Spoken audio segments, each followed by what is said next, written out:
So there's been a few videos that I've come across where a lot of moms have come on here and said that if they had to do it all over again, they wouldn't have kids. One of the reasons is just because it's hard, especially the ones that are single moms.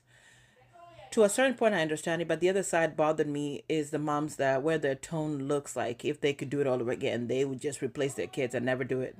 For me, it's just hard for me to imagine that because for a long time, I knew I wanted to be a mom and I asked God and I used to look at kids' sneakers, for boys, and I was like, man, I want a son. I wanted a son really bad. So when I got it, I thanked God and I never looked back. I was like, thank you, God. I was like, I want to do the best ever to be the best mom ever. So for me, the pickups, the running around, the sleepless nights, and all that, I'm okay with it.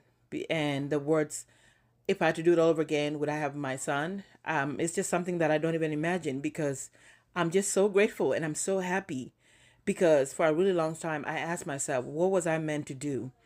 And one of the reasons for sure I know that I was meant to be a mom because I just enjoy, just the simplest things, when I see him like in the back seat, just looking out the window, happy eating his chicken nuggets, I get this warmth, you know, when, times are tough, and I'm like, man, I got to do this. I'm strong. Like, I don't have a reason. Like, sometimes I'm like, I don't want to get out of bed, but I have to because somebody needs me.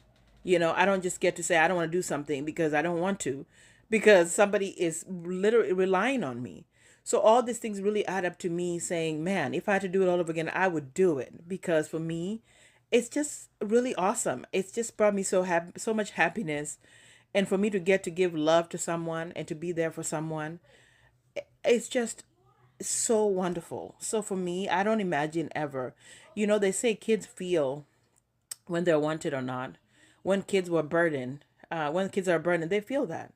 So for me, I never want my son to feel that he was a burden. He was somebody that if I had to do it all over again, I wouldn't do it because no matter how hard things get, I don't want him to ever feel that. Even when I'm stressed, I'm like trying my best to not show it, and on all that because like they say, kids don't ask to be here. So if you wanted them, you do your best to be there 100% for them. And so for me, that's been the thing that I've been doing is just like living each moment and trying to be there and never thinking like, oh gosh, if I had to do it over again, I wouldn't have him, because those words really would really bother me.